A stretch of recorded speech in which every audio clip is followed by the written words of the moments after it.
Hello everybody and welcome to stage 4 any% tutorial. This is the first stage where we start to incorporate the glitch or glitchless version. There are only a couple of minor differences in the two pieces. If you are doing a glitched version of this, you only need to get one fireball, so kind of choose how you will get it. But we're going to go ahead and run through this as if it's a glitchless version, just because getting 2 fireballs is slightly different, and one of the reasons why I wanted to start it at 760 here. If you are doing the glitched version, you can start the stage with 770. It's really up to you. Either way works. So starting off, we're going to throw our star as we come to this tree here, because it's going to stop angry Nessie from being angry, and it's going to get her moving. You actually deal with her like firing a thing if you don't. I just did a couple things there while I was talking. The first thing is that I jumped and threw a star at the pterodactyl. I can just watch this now. And then while I was on top of him, I threw another one to get the fireball. And then I hopped on the next one 3 times. And that gets me back to 770. We get 770 points, kill a pterodactyl, get back up to 770. Going forward, these dunes actually slow you down. So let's go ahead and save. We'll save here. These dunes will slow your momentum a little bit, so using momentum saving here is really important if you want to keep fast times. So I'm going to do that. I jump on the top of that little tiny dune because it gets me over this guy without any issue. And then from there, it's just a matter of getting over these enemies without taking any hits. This is kind of a sloppy dunes, but you can get pretty quick for that. From there, I recommend grabbing this HP because there's literally no reason not to grab it. There's zero reason not to. It's in your way. If you're going for the best times, you can obviously skip it, but it's like a half a second at most to grab that. So I recommend that for newer players. Let's go ahead and save again. So coming up here, there's going to be an enemy that's going to fire an arrow. If you're doing the glitched version, this is where you normally get your fireball. But we're going to do it by generating a star, and as soon as we transition, we're going to throw this star. It's going to hit the guy. So it's also going to get rid of that arrow that he's about to hit me with. That gets me my second fireball, or my first. And then we're conveniently at 420 points. So we can just jump on these 2 guys to get our 440. So we'll do that right now. Cool. Now there's going to be another guy that's going to be firing arrows at us. As soon as we get to a point where the star, when it's thrown, will hit the arrow, that's when we want to release. That will hit the arrow so it doesn't hit us. It'll also hit the guy or both guys, and it'll move forward. So that's going to look something like this. Do that. And if you don't kill this guy, it's fine. Just jump over him. If you do, great. As it doesn't matter either way. That gets our bomb, which we need for the glitch, as well as for the next stage if we're doing glitchless. So from here, this is the hardest star ride in the entirety of this, besides maybe the waterfall skip, which is something I'm not going over, like I said. The setup I do is to be at the edge of this, to where Yumitaro is lined up with this last block. And then you can see there's like 2 bigger blocks, and then there's a tiny little bit on the wall to my right. That's a visual cue. At the top of that tiny block, that's where I'm going to throw my star to try and land on it. But the basics of the star ride is the last possible moment that you can land on the star is when you throw your star. At the peak of the star as it comes up, you're going to jump through that little gap in the top of the screen. And then you're going to land on the platform coming up. So it'll take a lot of getting used to and a lot of practice, but I recommend getting used to it as it's very helpful. It's way faster. And even if you mess up 2 or 3 times, you're still saving time because going to the left means you have to kill 2 guys, which means waiting for stars, and it's a whole thing we don't want to deal with. So again, we're going to do a jump, and at the last possible second, and I messed that up.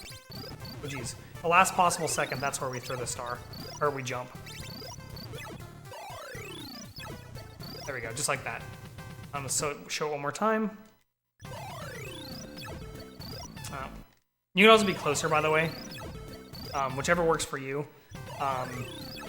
Basically, depending on your position is when you release your star. There we go, that's how it looks. So that's in a nutshell. It's pretty tricky. Definitely take some practice. So again, about landing on the star at the last possible moment that you can while still riding on it, and then jumping at the peak of your jump to get up here. From here, these little spike traps are gonna. We want to have 2 HP coming in here because we're gonna damage boost through most of this. We're gonna go under this one as it comes up. We're gonna jump over this one, jump into it to bounce backwards, and then come forward from here. You can throw a star and get a corner shot there if you want, but it's fine. From here, there's 2 ways to do it. One is to come up here and do a jump over to the left. Of course, I didn't jump because I'm bad. That's easy enough. Or alternatively, you can just jump from here, just like that. It's a tight jump from the bottom side, so keep that in mind. This section here, let's go ahead and save. This section here is pretty tricky. The star ride's a little tricky to pull off, but you basically want to use this to get over the enemies, and it's kind of hard. You kind of want to get star ride, like, let's see, right about there. Oh, didn't land on it. If I landed on that, would have been good. That was too late. It's basically at the top of your jump, like other star rides. There we go, that was what I wanted. And I'll get you over like that. And then you can come through here. One reason why I like having the extra HP is that I don't have to worry about those things hitting me. And balls. I'll throw that, it's fine. Because again, I don't need to have a star thingy. But yeah, then you can come, if you need to go over this thing, you can do a star ride like that. Well, I messed it up and took a hit. But anyway, so you get over all that stuff. You can also get that thing to fire and then just jump over it, it's fine. But yeah, once we get here, there's a little mini boss coming up here. He's pretty easy to take out. Essentially, as we're falling, we can throw a fireball, or there's another one I can showcase as well. But yeah, so what I would do is just right there I'm throwing it. You just hit him as he comes down. The other spot is as you're walking right here, you turn around and throw it. I like the drop version because you don't have to stop. Then we come over here. We're almost at the final part of the stage. The last thing I would do is try and star grind to get 770 points if you're doing a non-glitched version of this, because getting an extra fireball for the glitchless is helpful as early as possible. Already overdid it, but you can star grind off that and go forward. And coming up here is the boss itself. I'm actually going to load the other save because I want to show a couple things, as I did the wrong thing. Well then, try this all again. That was a perfect star ride. Hey, you got to see the good one. Ah, I was trying to jump over him. Okay. And let's come back down here. 15's fine. I'm gonna die real quick, actually. Alright. And the reason why I'm going to die is just so I can have more HP, just to showcase the full fight if needed. So okay, here we go. This is the boss. There are two, let's go ahead and save. There are two ways you can do this. One is the glitch and one is the glitchless. Let's talk about the glitched version, or the glitchless version first. So when you come in here, you can push him to the right. There's actually a spot where he's vulnerable before he's got any ability to take a hit. It's right as his mouth, right before his mouth opens after his eye blinks. So I missed it there. Once you do that, you're gonna just kind of corner him. Let's see if I can get this. This is gonna take a couple of tries, I'm sure.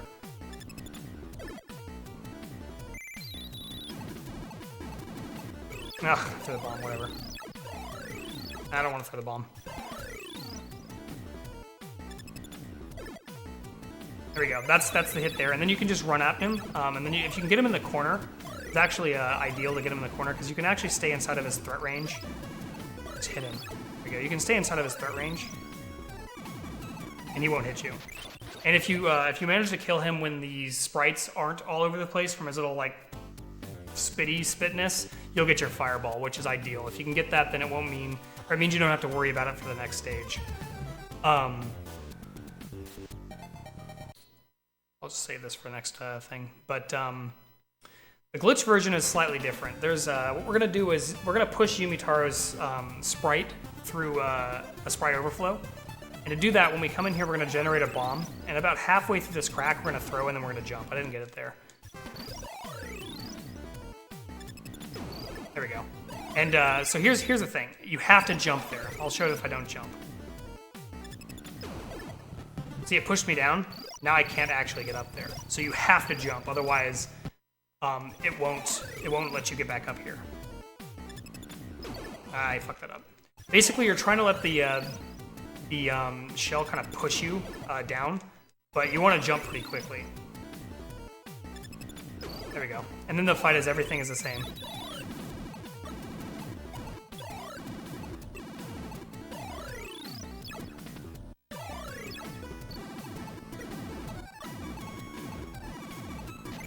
So yeah, everything else is the same from there, but this activates the glitch, which what it allows you to essentially do, and actually I'll show it through this stage real quick.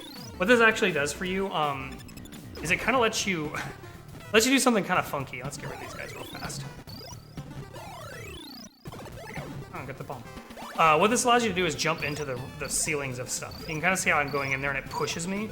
This is what's going to allow us to do a couple of really cool glitches in the game. So that's the importance of, or how to set that glitch up, but it becomes more useful in the next stage, as well as the stage 6, which is after that. So again, this is something you got to do if you're going for the glitched version of the game. It's really easy to set up. Just make sure you jump, like I was saying. But But yeah, that's stage 3, or sorry, stage 4, and we'll continue on with stage 5 after the tutorial for best ending.